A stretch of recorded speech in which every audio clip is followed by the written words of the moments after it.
नमस्कार, प्रणाम। मैं मनीष अपने चैनल मनीष ऑफिशियल में आप सभी का स्वागत करता हूँ। उम्मीद है कि मेरे द्वारा बनाए गए वीडियो आप लोगों को बहुत ही पसंद आ रहे होंगे। तो आप जिस दिन का बेसब्री से इंतज़ार कर रहे हैं वो दिन फाइनली आ चुका है। तो बिना विलम्ब किए हुए चलिए सुनते हैं आज का साहब का चर्चा बापू सभागार में पटना में आयोजित किया गया। तो उम्मीद है कि आप लोगों को बहुत पसंद आएगा। मेरे चैनल को सब्सक्राइब जरूर कीजिएगा, बेल आइकन दबाना मत भूलिएगा, क्योंकि जितने भी लेटेस्ट अपडेट मेरे वीडियो होंगे आप सभी को सुनने को मिलेंगे। चलिए सुनते हैं ये वीडियो साहब के द्वारा जो सबसे लेटेस्ट है, सबसे खास है। आप सभी को पूरा मेरा प्रणाम।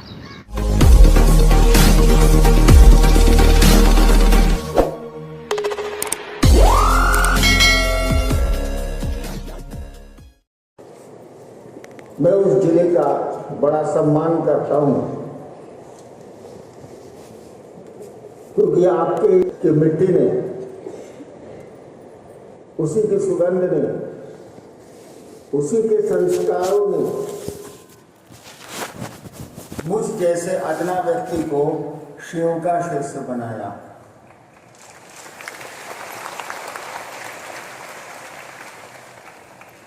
उन्नीस सौ 1974 में आरा के गांधी श्मशान में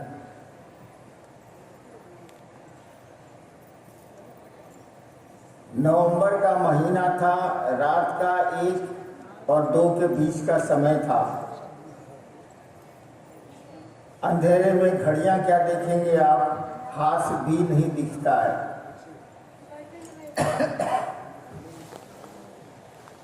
अंदाज करता हूं मध्य रात्रि भी बीत चुकी थी और मेरे मन में ख्याल आया कि गुरु भगवान होता है तो भगवान गुरु क्यों नहीं। क्योंकि उसके पहले मैं 14 साल बचपन से लेके 74 तक मैं तरह तरह की साधना और क्रिया और पूजा में लगा रहा। शौक था मेरा, कोई ज़रूरत नहीं थी। पिता क्लास 1 अफसर थे, भोजन की दिक्कत नहीं थी, गाड़ी की दिक्कत नहीं थी, सम्मान की भी पिता के चलते दिक्कत नहीं थी, लेकिन एक शौक था और उसी शौक के चलते मैं इस दिशा में पढ़ा था।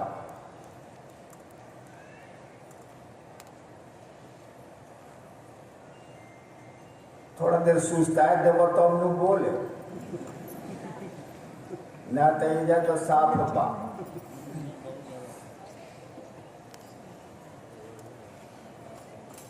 और जिस दिन मैंने शिव को अपना गुरु बनाया, सोचा था कि गुरु भगवान होते हैं तो भगवान गुरु क्यों नहीं।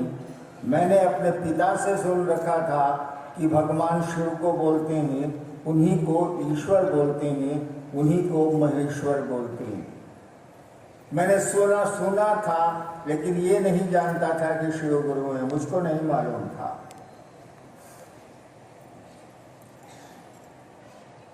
और मैंने शिव को गुरु मान लिया, भगवान समझ के, गुरु समझ के नहीं। सोचा था कि गुरु भगवान होता है तो भगवान तो गुरु होगा ही होगा। जब ये वो होता है तो वो ये क्यों नहीं हो।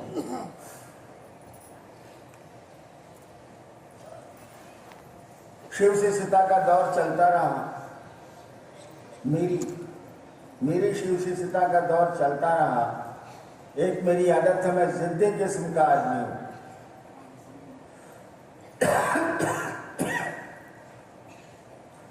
जब एक बार शिव को गुरु मान लिया तो मान लिया, अब क्या दूसरा सोचना।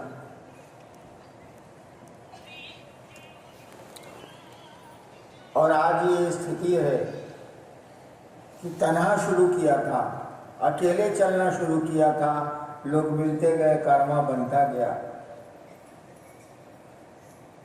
आज आप भी हैं, हम भी हैं, इतनी संख्या है। बाहर निकलेंगे तो आपकी भी संख्या करोड़ों में है, शिव शिष्यों की भी संख्या करोड़ों में है, आप इसको जानते हैं।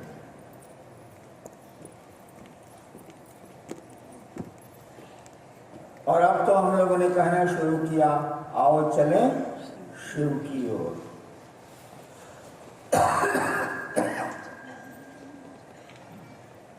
ऐसा मत समझिएगा कि एक शब्द है, एक बोली है, एक छोटा सा वाक्य है, ऐसा नहीं। जैसे माँ एक शब्द जरूर है लेकिन उसके पीछे बड़ा प्रेम छिपा है। पिता एक शब्द जरूर है लेकिन उसके पीछे कोई सत्ता छिपी है और हमारा आपका उससे जुड़ाव छिपा है। बहन भी, सारे रिश्ते उसी तरह होते हैं और गुरु शिष्य का भी रिश्ता उसी तरह का होता है। आओ चलें शिव की ओर।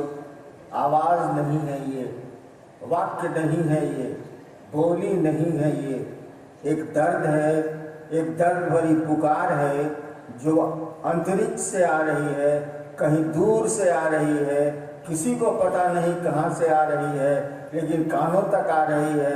आओ चलें शिव की ओर। और हम आप उस ओर खींचे चले जा रहे हैं और हम लोग भी मिलकर नारा दे रहे हैं, आओ चलें शिव की ओर।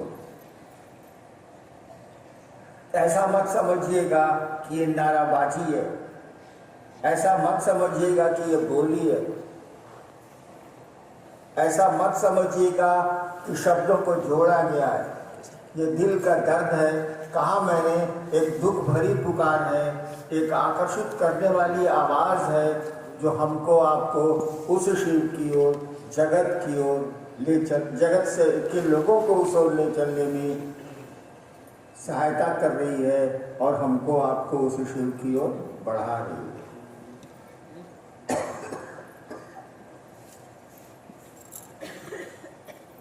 रुक रुक के बोले भाई हम दिक्कत बा। अच्छा देखा तेरे जिज्ञासा का आई बा।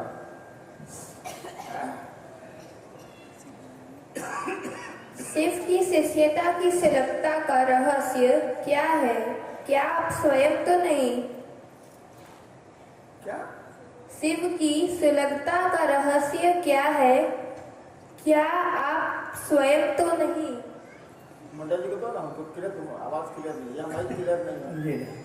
शिव की शिष्यता की सुलभता का रहस्य, सुलभता का रहस्य, कहीं आप तो स्वयं तो नहीं?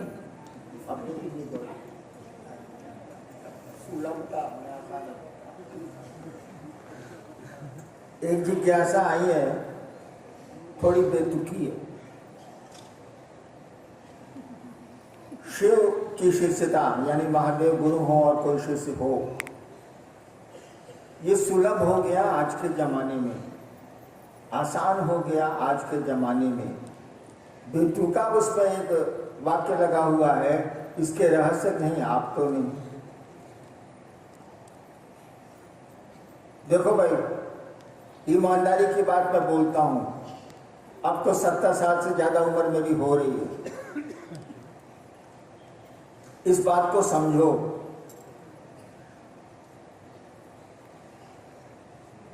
मैं अपने को कहता हूं मैं शिव का शिष्य हूं, ये भी कहता हूं कि शिव मेरे गुरु नहीं है। एक बार पटने में यही मैं बोल रहा था कि शिव मेरे गुरु नहीं, मैं शिव का शिष्य जरूर हूं। अभी जिसने मंच पर मुझको बुलाया मेरी बेटी ने, ये उस समय हिंदुस्तान अखबार में सब एडिटर थी, वो भी बैठी हुई थी। तो पत्रकार को तो जानते ही हैं, वो सवाल करता है। मेरी बेटी ने पूछा कि आपके गुरु शिव नहीं है। बहुत साल पहले की बात है, 15 साल पहले की बात है। शायद मैं उन दिनों पटना कंट्रोल रूम का इंचार्ज था, ज्यादा हो गया, 19-20 साल हो गए। मेरी बेटी ने पूछा, आप कहते हैं कि शिव आपके गुरु नहीं, फिर आप कहते हैं कि आप शिव के शिष्य हैं, ये दोनों कैसे संभव है? अब उस दिन मैंने क्या समझाया था मुझको याद नहीं है, लेकिन मैं समझता हूं यही सच है। जिस दिन मैंने शिव को गुरु माना था, राउरपुरान जिला के मुख्यालय, उस दिन तो मुझको कुछ भी नहीं मालूम था कि शिव गुरु हैं या भगवान को अपना गुरु बनाओ, मुझको कुछ मालूम नहीं था। खुद बखुद मेरे मन में ये ख्याल आया था। मेरा स्वभाव थोड़ा जिद्दी वाला है, मैंने पकड़ लिया कि अब मैं शिव को गुरु बनाऊंगा। 3 शर्तें भी बनाई। मेरी आवाज मेरा साथ नहीं दे रही है, इसीलिए वो उतना नहीं बोल रहा।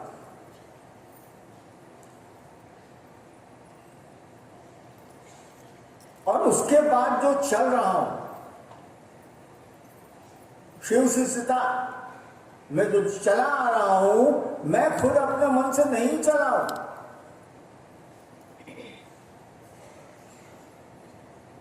गले में पट्टा है जिसे कुत्ते को होता है, और जंजीर सिक्कड़ किसी दूसरे के हाथ में है। बेबस कुत्ता क्या करेगा? जिधर चेन खींचा जाएगा उधर उसको जाने की लाचारी है, वो घिसट के जाए या ऐसे जाए। उस शिव ने मुझको अपना शिष्य बनाया, मैंने उनको गुरु बनाने की कोई चेष्टा ही नहीं की है, कोई कोशिश ही नहीं की है। तो इसीलिए शिव शिष्यता की सुलभता, मैंने आसानी से महादेव का चेला भोई, शिव शिष्यता की सुलभता का कारण मैं नहीं हूं। अगर इस भ्रम में आप हैं तो इसको छोड़ दीजिए। शिव शिष्यता की सुलभता के कारण मात्र शिव है, मात्र वही महादेव है। उसकी दया आपको शिव का शिष्य बनाती है, उसी की दया आपको शिव का शिष्य नहीं शिव बनाती है। नेक्स्ट। अपनी क्षमता के अधीन जैसे शिव गुरु की ओर बढ़ता हूँ, प्रतीत होता है कि अभी भी मैं बहुत पीछे हूँ। क्या बुद्ध की तरह शिव शिष्यता में भी कई जन्म लेने पड़ेंगे? हेमचंद्र प्रसाद। अपनी क्षमता के अधीन जैसे जैसे गुरु की ओर बढ़ता हूँ, प्रतीत होता है कि अभी भी मैं बहुत पीछे हूँ। क्या बुद्ध की तरह शिव शिष्यता में भी कई जन्म लेने पड़ेंगे? पहले आप जानते कैसे हैं कि बुद्ध की तरह कई जन्म लेने पड़ेंगे? How you know it? आप जानते कैसे हैं? इसीलिए उदाहरण गलत है, उपमा गलत है।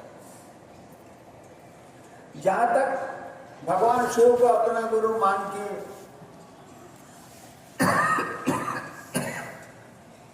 चलते रहना,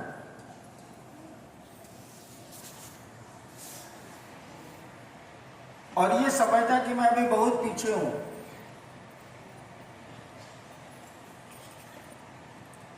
ये बिल्कुल सही स्थिति है, बिल्कुल सही स्थिति है। जो अपने को कमजोर समझता है ना, वह भगवान उसी की मदद करता है। कहा जाता है हारे को हरिनाम, निर्बल के बलराम। जब तक आप समझेंगे कि मेरा कोई अस्तित्व शिव शिष्यता में नहीं है, मैं बोलता हूं कि शिव मेरे गुरु हैं या मैं शिव का शिष्य हूं, बस बोलता भर हूं, भीतर से कोई वैसी स्थिति नहीं है, तो जान लीजिए एक न एक दिन उस शिव की दया हो जाएगी। और तब भी थपड़िए बजाएगा कि सुनबो करबो हो,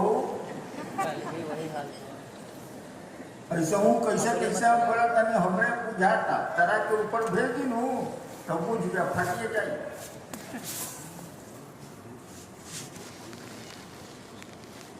और जिस दिन आप शिव के शिष्य सचमुच में हो जाएंगे, उस दिन भी वही स्थिति आपकी रहेगी, और आप समझेंगे कि दुनिया बहुत ऐसा नहीं है कि जो नजदीक पहुंच गया वो समझता है कि वो शिव के नजदीक है। वो तो समझेगा ही समझेगा कि दुनिया बहुत है, चलना है, जो गुरु कहते हैं वो करना है, और जितनी ताकत होगी अपने सामर्थ्य के भीतर आपने देखा, जितनी ताकत होगी समझना करेंगे, उससे ज्यादा तो इंसान कर नहीं सकता। वो दया करते तो करने क्या जो सिर्फ चर्चा नहीं कर पा रहे हैं या सिर्फ चर्चा में नहीं जा पा रहे हैं वो सिर्फ शिष्य नहीं है या नहीं हो सकते? वे शिष्य से नहीं हैं या नहीं हो सकते हैं? देखो यार, हम जब वर्तन में शिव को गुरु माना था, कोई ने मनवा दिया था, दिखता नहीं था ज्यादा। कोई चर्चा मुझको नहीं थी। 8 साल तक तो मैंने किसी को कहा ही नहीं कि मैंने शिव को गुरु माना। मुझको लगता था यहाँ पे ठगी है, ये तो शरीर में नहीं है और भी बनाएगा, न बोलेगा न कुछ बताएगा, इसलिए मैं किसी को कुछ कहता ही नहीं था। जब सरकार ने मुझको मजिस्ट्रेट के रूप में बदल दिया जिले में मधेपुरा में, तब वहाँ स्मशान के मेरे जो साथी थे स्कूल के, उनको मैंने बताया और तब मैंने जाना कि शिव गुरु है। मुझको नहीं पता था। ये किसने कह दिया कि जो चर्चा नहीं करेगा वह शिव से नहीं होगा और जो चर्चा करेगा वो शिव से होगा? इस गलत फहमी में मत रहिएगा भाई साहब। हमारे बगल में फिलॉसफी के हेड ऑफ डिपार्टमेंट रिटायर्ड बैठे हुए हैं जिन्होंने अभी जिज्ञासा पढ़ी है। ये फिलॉसफी के हेड ऑफ डिपार्टमेंट रहे हैं, फिलॉसफर हैं,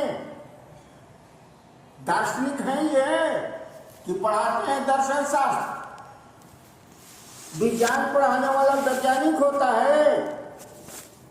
कहाँ सुन लिया है? स्कूल में मास्टर विज्ञान पढ़ाता है, वो वैज्ञानिक हो, दूसरे की थियरी बताता है, वो वैज्ञानिक नहीं होता। आर्किमिडीज का सिद्धांत बताने वाला आर्किमिडीज नहीं है, तो संतोष पाणे है जो स्कूल में पढ़ाता है। तो शिव चर्चा करने वाला शिव का शिष्य होगा, इस गलत फहमी में मत रहिएगा, ठग भी हो सकता है। शिव चर्चा करने वाला जिसकी आवाज अच्छी होगी, जिसकी भाषा अच्छी होगी, वह तो 2-2 लाख के मजमे जुटा लेगा। और चर्चा के बाद वो क्या क्या करता है आपको भी पता है, हमको भी पता है। जितनी कुरीतियां हैं समाज की, जितना गड़बड़ मामला समाज में हो सकता है, जितनी कोशिश शिव को बदनाम करने के लिए समाज में हो सकती है, सारा काम वो करता है। और उसके मजमे में 1.5 लाख लोग इकट्ठा होते हैं। नहीं होते? कहिए नहीं होते? मैंने देखा है, मैं देखता हूं, चर्चाओं के नाम पर पैसे नहीं इकट्ठे किए जा रहे हैं, चर्चाओं के नाम पर सम्मान और सुविधा नहीं खरीदी जा रही है। शिव को बेच के धरती खरीदने का सिस्टम नहीं है क्या? शुरू से था, आज भी है। इसीलिए जो चर्चा करता है मत समझिएगा कि वो शिव शिष्य है। विज्ञान पढ़ाने वाला वैज्ञानिक नहीं होता है। और ऐसी चर्चाओं में आपको जाना भी नहीं चाहिए। हमें तो छिछुंदर है, जहां सुना शिव चर्चा हो रही है, फुड़ुक पहुंच गए। तो शिव चर्चा करने वाला क्लास 1 कमीना है, अपने गिरेगा, सुनने वाले को भी गिराएगा। ऐसी चर्चा में क्यों जाते हैं? पहले पता लगाइए कि वो आदमी क्या है, पहले पता लगाइए कि वो पैसा कमाने के लिए शिव चर्चा कर रहा है, सम्मान के लिए शिव चर्चा कर रहा है, सुविधा के लिए शिव चर्चा कर रहा है, आपको लूटने के लिए शिव चर्चा कर रहा है। पता लगा लीजिए वो सही में अगर शिव शिष्य है उसकी चर्चा जरूर सुनिएगा, आपको लाभ होगा। जो शिव शिष्य नहीं है वो तो सारा रंगा यार है, चर्चा करता है तो शिव शिष्य कैसे हो जाएगा? और जो चर्चा नहीं करता है वह भी शिव शिष्य है भाई साहब। चर्चा करना शिव शिष्यता के लक्षण नहीं है। आपके मन की चाहत क्या है? रघुआ चाहत का पानी से बताई, शिव के गुरु मान के महादेव की ओर चले के बाद कि धरती खरीदे के बाद महादेव को पूछ के, महादेव की चर्चा करके लोगों ने धरती खरीदी है, खरीद रहे हैं शिव शिष्यता में। इसको रोकना होगा, आपको होशियार होना होगा। क्या साहब को सिर्फ शिष्यों द्वारा शिरोमणि कहना तार्किक है तो कृपया प्रकाश डालें।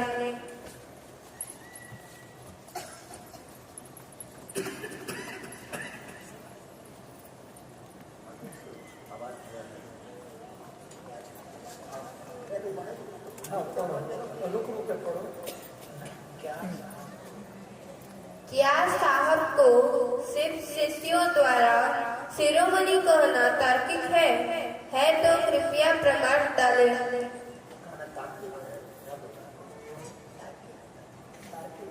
ए बाबू सुनो,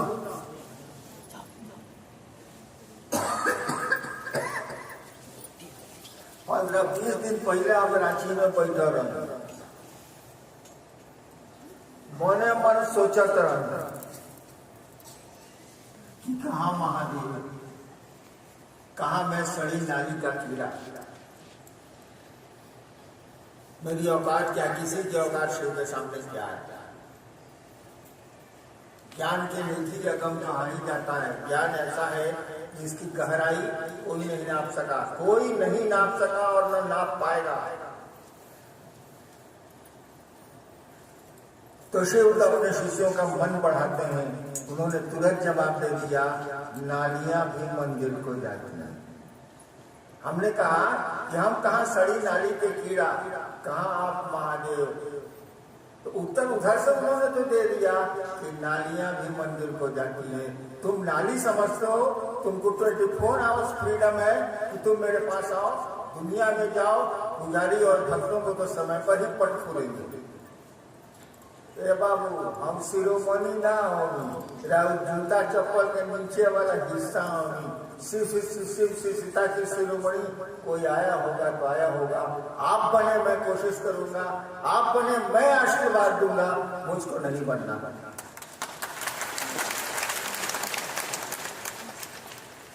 ज्योतिर्लिंग भारत में ही क्यों, अफ्रीका इंग्लैंड में क्यों नहीं?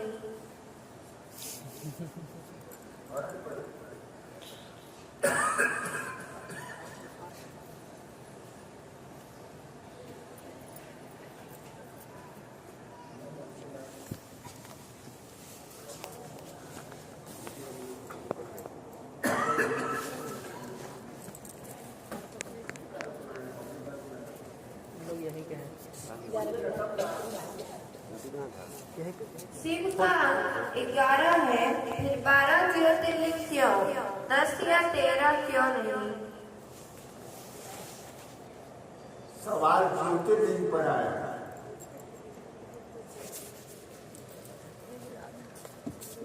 उतना लंबा तो बोले कि हमारा साहस नहीं, अगर सुनने के साहस हुआ तो बोली, हम बोलता नहीं। एक बात समझो, आदमी या कोई जीव, कोई पात्र 3 चीजों से पर्जा रहा है।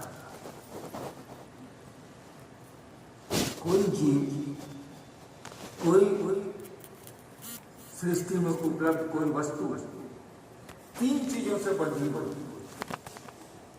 क्या क्या? एक वो, यानी जैसे हम, आप, ये माइक, ये बिल्डिंग, एक वो।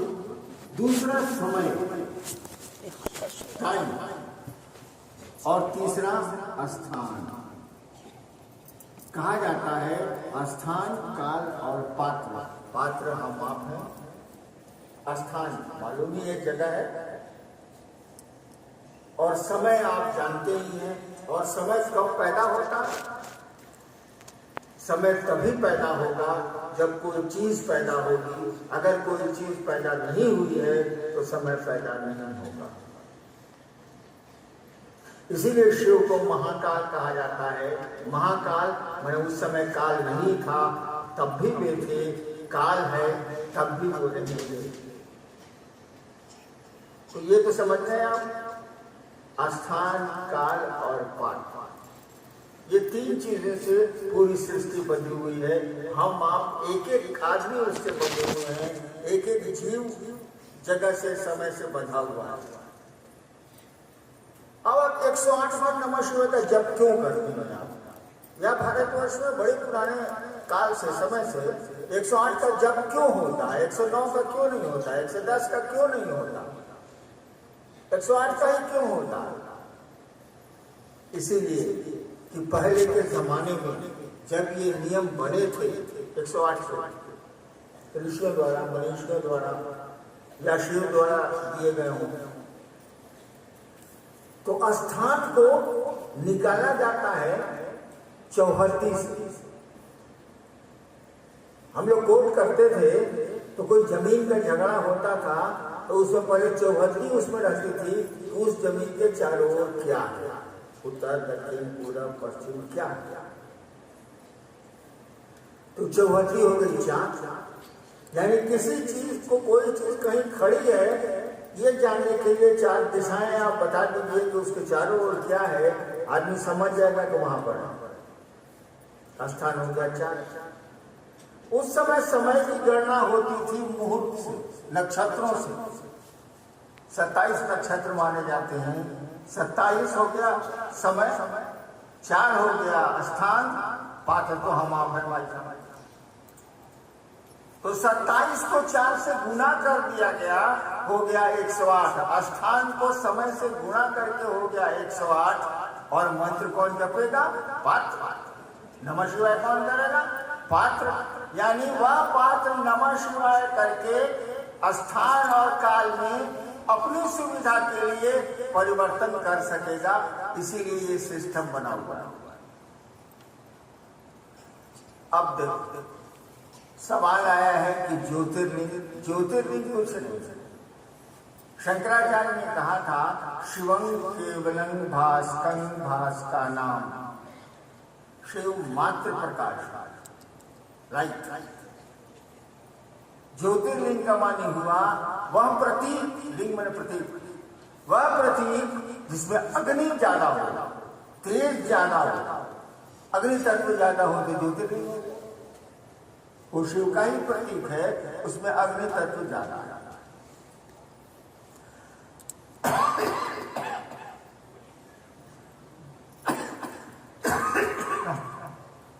दूसरा सवाल है कि ये 12 क्यों?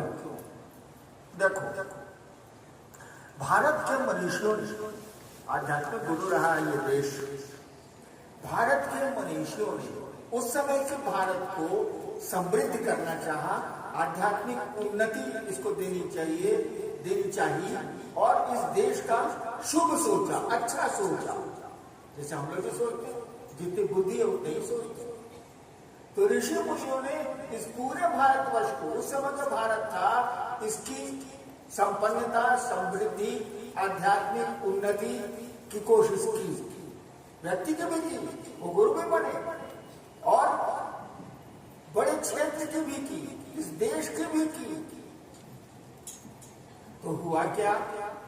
कहा कि ये 108 को स्थान और ये समय हो गया, चार को चौहद दी, आज 27 को नक्षत्र, समय हो गया और जगह भी पूरा भारतवर्ष हो गया। इस काम को किसके लिए किया जा रहा है? पात्र के लिए नहीं किया जा रहा। अब एक पात्र नमः शिवाय नहीं करेगा। अब कहा कि ये जो 108 हुआ स्थान और समय, उसको शक्ति अंक से भागा देगा। शक्ति अंक क्या हुआ? एक शिव हुए, 5 तत्व हुआ, 3 गुण हुआ, इसी में सृष्टि है, इसके बाद सृष्टि है नहीं। 5 तत्व और 3 गुणों से हम भी बने, जगत भी बना है, सारी चीजें बनी है, उसी का अनुपातिक मिश्रण। तो कहा कि पूरे भारत देश की संपन्नता और समृद्धि के लिए शक्ति अंक, यानी सृष्टि का जो अंक है 9, नवमी, 9 दुर्गा, शक्ति अंक है वो, इससे भागा देगा। तो 108 उधर हो गया, 27 में 4 स्थान और काल, 9 से इसको भागा देगा। 108 में 9 से भागा देता बाबू, हिम्मत दिया। 108 में 9 से भागा के बनाया 12। कहा कि इस ज्योतिर्लिंग को हिंदुस्तान के 12 जगहों पर स्थापित किया जाए, ताकि चारों कोने से उस शिव की कृपा, उसकी दया पूरे देश पर बरसती रहे और हमारा भारत देश सही में विश्व गुरु हो, सही में समृद्ध हो, सही में संपन्नता आए, लोग रोग से हटे, खुशहाल हो। और इसी के लिए 12 है 13 दिन।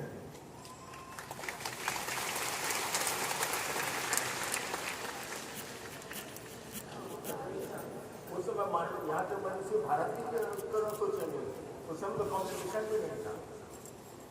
नेक्स्ट, परमात्मा सहज प्रेम से लभ्य है।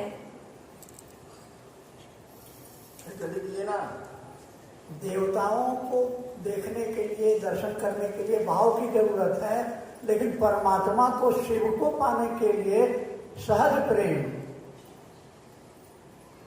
से ही उनसे मुलाकात होती है। आपको जरा समझा दे। मंडली की जैसा तो मंडली समझाएं।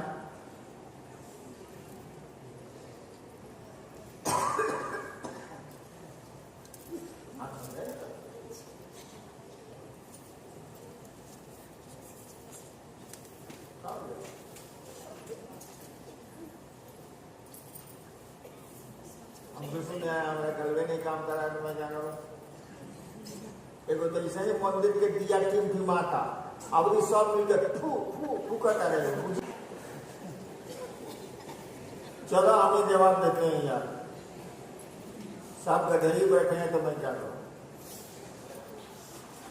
एक बात समझो, तुम्हारे पास एक मशीन है, हर आदमी के पास, जानवरों के पास भी है, लेकिन वो स्वतंत्र नहीं है। हमारे तुम्हारे पास एक मशीन है जिसको मन बोलते हैं, मन, माइंड। मन क्या है? तुम मन नहीं हो, ये दिमाग में रखना। मन नहीं हो तुम, दिमाग में रखना। तुम शरीर भी नहीं हो, शरीर तो नहीं है कि छूट ही जाता है। मन भी नहीं हो तुम। कोई तुमसे कहता है ये भैया आज बक्सर चलो, तो आप कहते हैं मैं मरते आज मोने नहीं थे, तो कहते कहीं आज मोन नहीं, मेरा बक्सर जाएगा। यानी मन कोई दूसरी चीज है, आप नहीं है भाई साहब। जैसे आप कहते हैं हमारा चप्पल टूटल बा, हम ना गए, वैसे ही आप कहते हैं आप चप्पल हैं, वैसे ही आप कहते हैं आज मेरा मन नहीं है मिठाई खाने का, सिंघाड़ा हो तो दो। यानी आप मन नहीं है भाई, शरीर तो नहीं है, मन भी नहीं है। इस सवाल पर हम नहीं जाएंगे, तब आप हैं कौन, इस पर नहीं जाएंगे। मन की मशीन में एक चीज पैदा होती है, वो है आपका हमारा सोचना, हमारा आपका विचार। जो हम सोचते हैं वो मन की मशीन में पैदा होती है।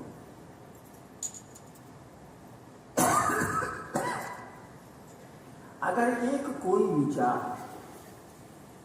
तुम्हारे मन में खड़ा हो जाए, जैसे अभी कोई सोच ले कि हम अब चलनी बापू सभागार से, जरा सुने का बात सुनो, जरा बके का बात बको।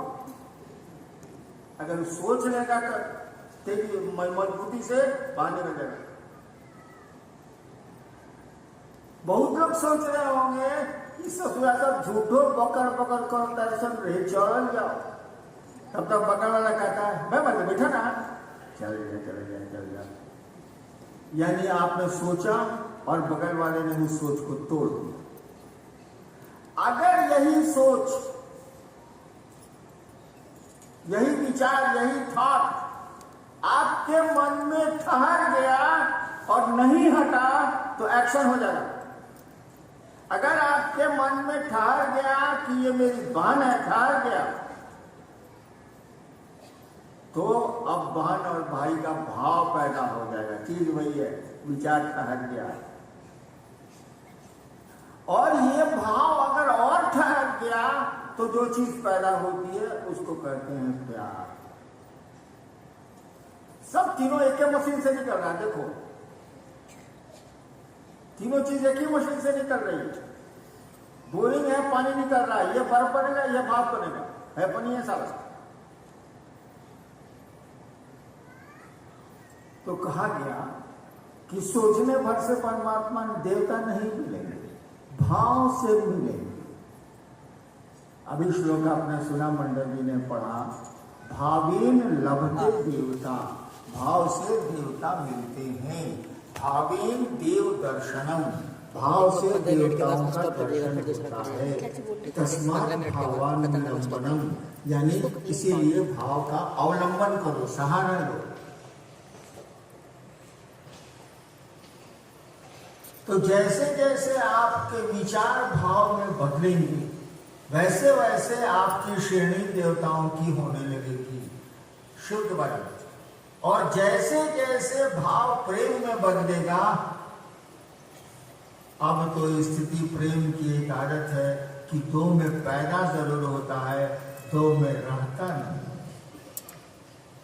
जैसे कोई आदमी दुनिया को प्यार करता है, दुनिया उसको अच्छी लगती है, तो अच्छा लगना, प्यार करना, ये बहुत खतरनाक चीजें हैं। अब आपको दुनिया से ये जोड़ेगा। जिस तरह से दुनिया आज है कल नहीं रहेगी, हम आप भी आज है कल नहीं रहेंगे।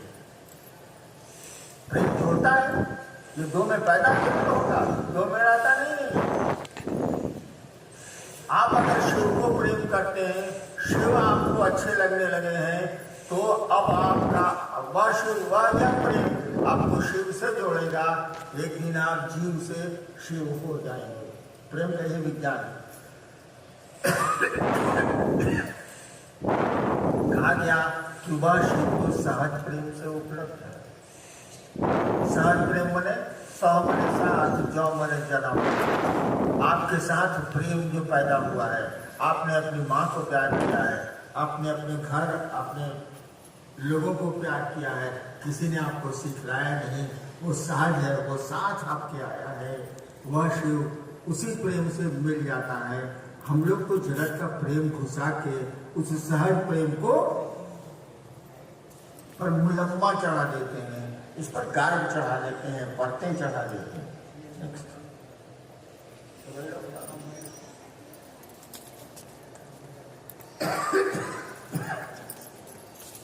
तो बोलो नहीं, हमरा के छोड़ दे वो।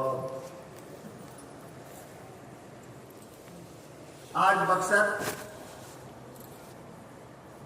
जहानाबाद, इन इलाकों की संगोष्ठी कार्यशाला, आप इस कार्यशाला में आए, ये मेरा सौभाग्य। आप नहीं आते तो इस बीमारी की अवस्था में दो ही शब्द मैं आपसे शिव के बारे में नहीं बता पाता। आपने मौका दिया मुझको अपने गुरु शिव की चर्चा करने को। आपके एहसान है मुझ पर, जब कहिएगा लौटा दूंगा।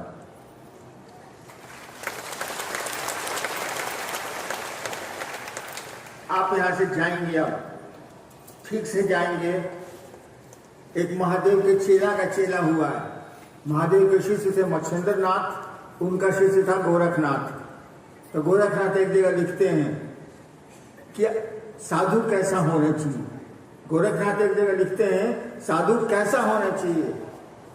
कहा कि हवा की न बोली बा, बहुत लोग बोले हवा कुत्ता तक बोलता है, हवा की न बोली बा, ठबा की न चली बा। तो ठमक ठमक के नहीं चलेंगे। हवा की न बोली बा, ठबा की न चली बा, धीरे धरिबा पाँव। अपने कदम को धीरे धीरे बढ़ाएंगे। गर्व न करीबा, हम ढेर पैसा वाले हैं, हम ढेर बड़का अफसर हैं, हम बड़का शिव से हैं, कदम मत करो इस काम को। गर्व न करीबा, घमंड मत करो। गर्व न करीबा, सहजे रहीबा, भणत गोरखनाथ। यानी गोरखनाथ कहते हैं कि सहज रहेंगे, गर्व नहीं करेंगे, हबर हबर नहीं बोलेंगे, ठमक ठमक के नहीं चलेंगे, धीरे धीरे पांव रखेंगे और अपनी मंजिल की ओर जाएंगे जहाँ जाना हो। और चलना तो तय है, दुनिया में रहेंगे हम आप, दुनिया के हो के नहीं रह जाएंगे, हम लोग शिव के होते रहेंगे दुनिया में, लेकिन रहेंगे जरूर, रहना है यहाँ, रहेंगे जरूर। लेकिन शिव के होके रहेंगे, शिव के लोग धरती पर रहेंगे और धरती कितनी खूबसूरत होगी इसकी कल्पना कर लीजिए आप लोग। आप लोगों को मेरा